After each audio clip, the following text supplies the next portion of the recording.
Imagine the internet in late 2022. You're trying to find a specific, accurate answer online, and you're stuck oscillating between two deeply flawed options. On one side, you have traditional search. You type a query, and you're handed 10 blue links.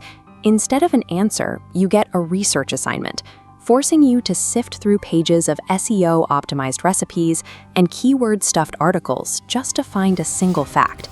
On the other side, there's the newly launched ChatGPT. It talks to you like a human and synthesizes concepts beautifully. But it doesn't know what happened yesterday, and it can confidently invent facts with absolutely zero citations to back them up. This chart shows the landscape of digital discovery at the time. Plotting conversational ease against factual real-time accuracy reveals a massive void. Google sits entirely in the high-accuracy, low-ease corner, while early generative AI sits squarely in high-ease, low-accuracy. Users were left waiting for someone to build a bridge, a tool that married the instant synthesis of artificial intelligence with the verifiable, real-time accuracy of traditional search. That bridge was built by Aravind Srinivas. In August 2022, the 28-year-old Chennai-born PhD researcher made a highly unconventional career move. Just weeks before the AI boom went mainstream, he walked away from his comfortable research position at OpenAI. While the rest of Silicon Valley was chasing crypto trends or rushing to build flashy social apps, Srinivas turned his attention to a space most people considered boring. He wanted to fix web search. His time at Google Brain, DeepMind, and OpenAI gave him a distinct perspective on how large data models worked. He realized that finding information online didn't have to be a retrieval problem, matching keywords to websites. With the right architecture, it could be a synthesis problem. By choosing a problem the entire industry assumed Google had permanently solved 20 years ago, Srinivas positioned himself perfectly in the ultimate blind spot.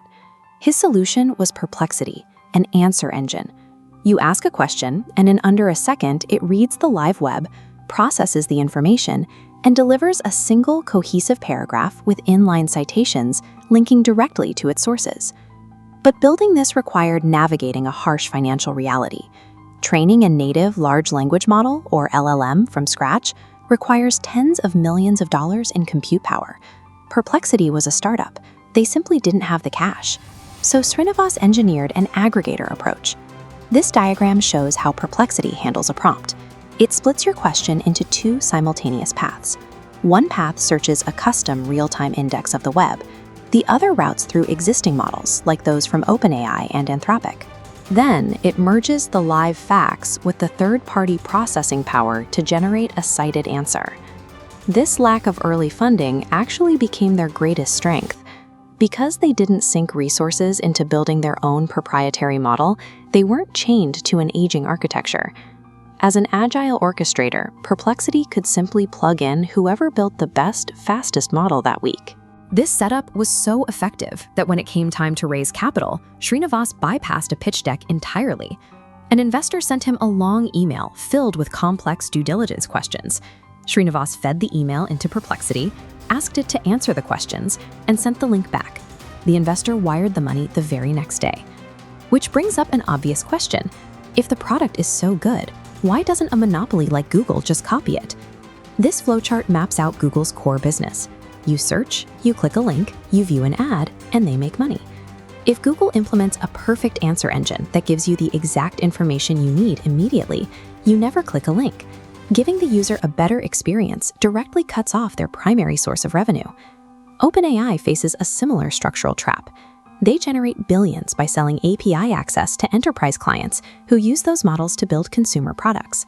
If OpenAI builds a dedicated, real-time consumer search engine, they instantly collide with the very companies paying them for API access. Perplexity isn't surviving because the major players lack the engineering talent to stop them. They are surviving because the tech giants are completely paralyzed by their own highly optimized, massive profit engines. Looking at this line chart, you can see the financial market catching on to that advantage. In January 2024, Perplexity was valued at $500 million. Over the next 18 months, that valuation spiked, climbing to $20 billion.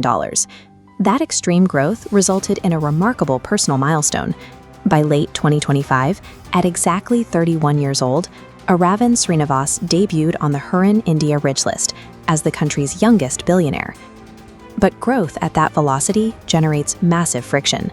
Traditional media outlets, including the New York Times and Dow Jones, began filing lawsuits and issuing cease and desist notices, arguing that the AI was unlawfully scraping and summarizing their copyrighted content.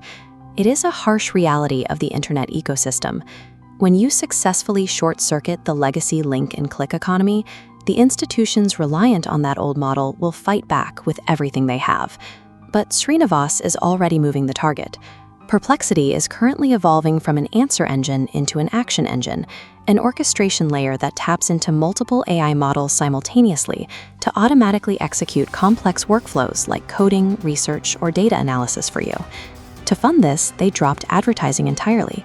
Relying solely on a premium subscription model preserves user trust and further exploits Google's heavy reliance on selling your attention to advertisers. The entire trajectory of Perplexity proves a vital lesson for the modern tech landscape. You don't necessarily need to invent the core infrastructure from scratch if you can elegantly orchestrate existing tools into a far superior user experience. True disruption right now doesn't always come from having the deepest pockets or the largest server farms. It comes from having the clarity to build the exact product the reigning monopolies are too conflicted to build themselves.